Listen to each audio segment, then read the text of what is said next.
Terpujilah Sakyamuni Buddha, terpujilah Sakyamuni Buddha, terpujilah Sakyamuni Buddha. Namo Sang Hyang Adi Buddhaya, Namo Buddhaya. Kita kembali lagi bertemu di dalam kisah-kisah Dhammapada Atthakatha, di mana sekarang kita sudah memasuki di bab kedua pada syair 21, 22, dan 23. Kisah tentang Samawati. Mari semuanya di rumah tetap mendengar, merenung bersama-sama. Ketika berdiam di Wihara Gosita di dekat Kosambi, Sang Buddha membabarkan syair ke-21, 22, dan 23 dari Dhammapada ini, yang merujuk kepada Samawati, salah seorang permaisuri Raja Udena, Raja Kerajaan Kosambi. Samawati memiliki 500 orang dayang yang tinggal bersamanya di istana. Ia juga mempunyai seorang dayang utama bernama Kujutara, yang setiap harinya bertugas untuk membeli bunga bagi Samawati dari penjual bunga bernama Sumana.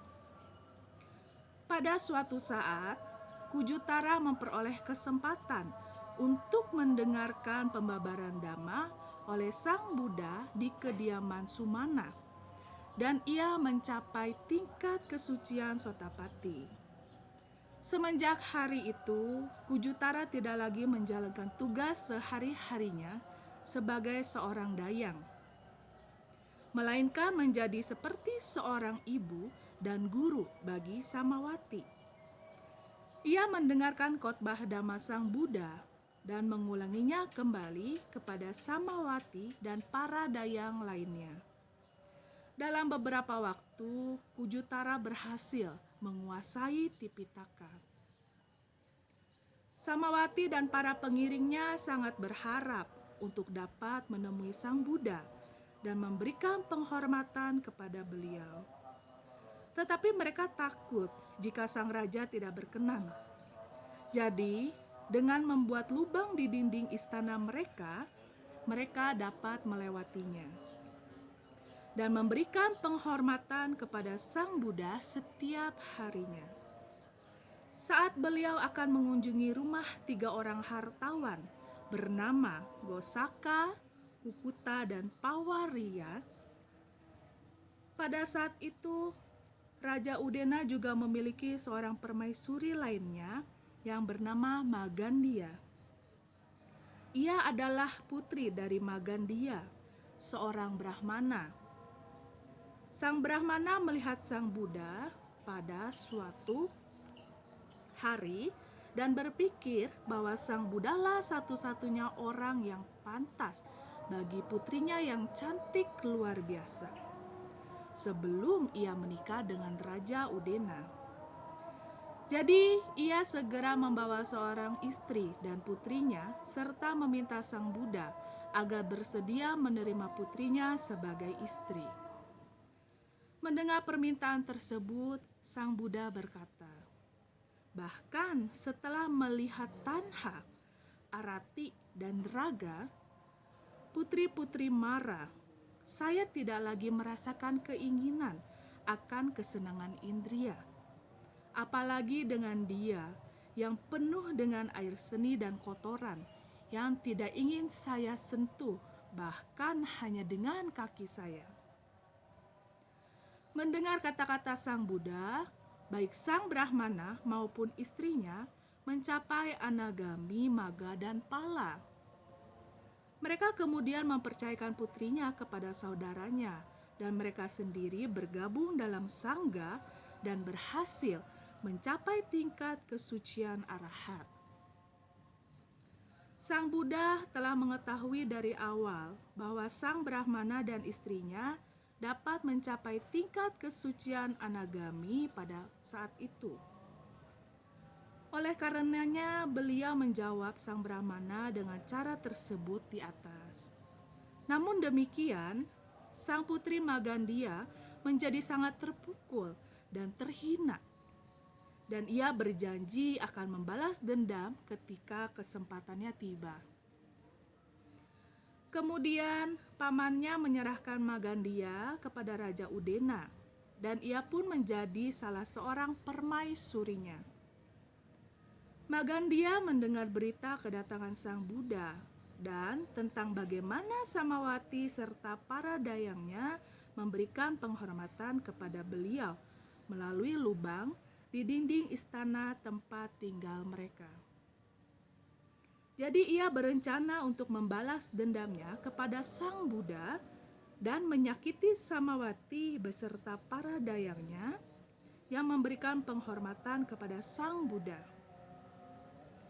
Magandia berkata kepada sang raja bahwa Samawati beserta para dayangnya telah membuat lubang-lubang di dinding istana tempat tinggal mereka dan bahwa mereka memiliki hubungan dengan orang luar dan tidak setia kepada sang raja. Raja Udena melihat lubang-lubang di dinding itu. Namun, ketika kebenarannya telah diungkapkan, beliau tidak marah. Namun Magandia terus berusaha meyakinkan sang raja kalau Samawati tidak setia padanya dan berusaha untuk membunuhnya. Pada suatu saat, mengetahui bahwa sang raja akan mengunjungi Samawati dalam beberapa hari mendatang dan akan membawa sendiri kecapinya, Magandia memasukkan seekor ular ke dalam kecapi tersebut dan menutupi lubangnya dengan seikat bunga.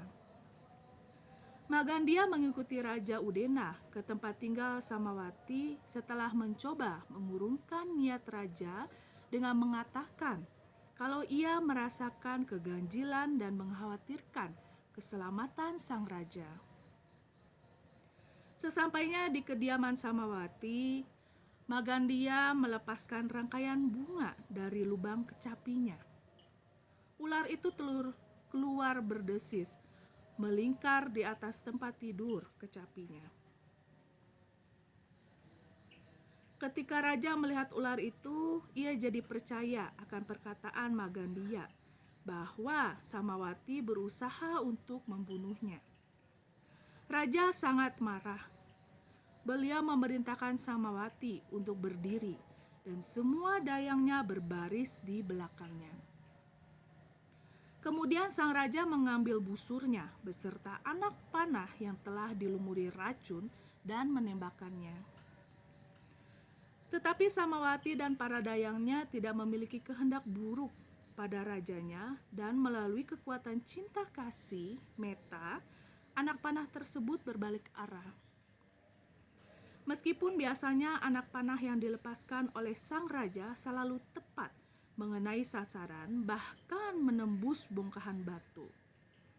Kemudian sang raja sadar kalau Samawati tidaklah bersalah, dan ia memberikan izin kepada Samawati untuk mengundang Sang Buddha beserta para muridnya ke istana untuk menerima persembahan dana makanan dan membabarkan khotbah Dhamma. Magandia menyadari kalau tidak ada satupun rencananya yang berhasil, maka ia menyusun rencana yang terakhir dan tanpa cacat. Ia mengirimkan pesan kepada pamannya dengan petunjuk yang lengkap mengenai rencananya untuk kemudian pergi ke istana Samawati dan membakar seluruh istana tersebut beserta para penghuninya di dalam. Ketika istana tersebut terbakar, Samawati dan para dayangnya yang berjumlah 500 orang tetap bermeditasi.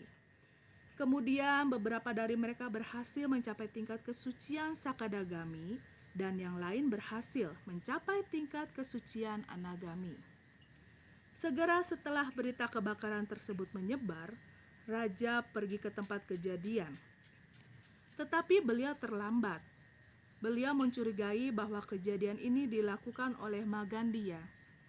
Tetapi raja tidak menunjukkan kecurigaannya. Bahkan beliau berkata, "Ketika Samawati masih hidup, saya selalu khawatir dan takut jika dia akan mencelakakan saya.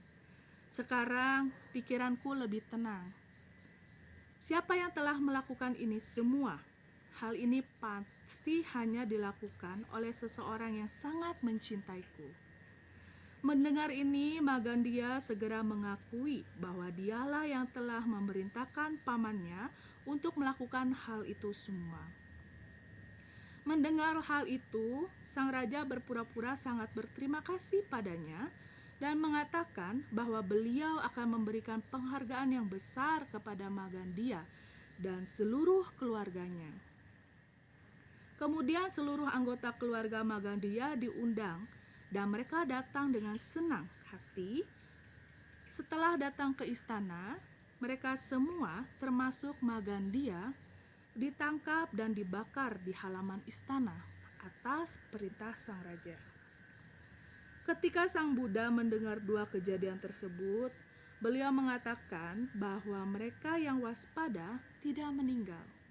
Akan tetapi mereka yang lengah adalah seperti orang meninggal meskipun dia masih hidup. Kemudian sang Buddha membabarkan syair berikut.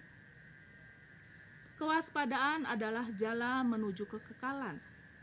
Kelengahan adalah jalan menuju kematian. Mereka yang sadar tidak akan mati.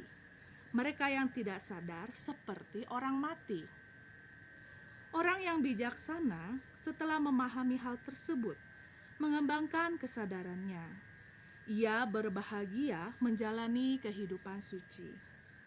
Para bijaksana yang bermeditasi dan tidak pernah berhenti berjuang, tetap tabah sehingga akhirnya terbebas dari segala kemelekatan dan mencapai nibbana. Demikianlah Bapak Ibu Saudara-saudara sekalian, kisah tentang Samawati, kisah bajik yang telah Samawati lakukan beserta seluruh kebajikannya atas keyakinannya kepada Triratna, kepada Buddha, Dhamma, dan Sangha, bahwa di mana ketika kita memiliki keyakinan yang kuat terhadap Triratna, kepada Buddha, Dhamma, dan Sangha, ia akan memiliki kebahagiaan di saat ini maupun di kehidupan selanjutnya. Terima kasih sudah mendengar kisah Dhammapada pada hari ini. Mari semuanya bersikap anjali, kita akan melakukan dedikasi atas kebajikan yang sudah kita lakukan pada hari ini. Tadyata Om Gate Gate Paragate Parasam Gate Bodhi Swaha. Tadyata Om Gate Gate Paragate Parasam Gate Bodhi Swaha. Tadyata Om Gate Gate Paragate Parasam Gate Bodhi Swaha. Semoga semua makhluk hidup berbahagia. Namo Sang Hyang Adi Budaya, Namo Buddhaya.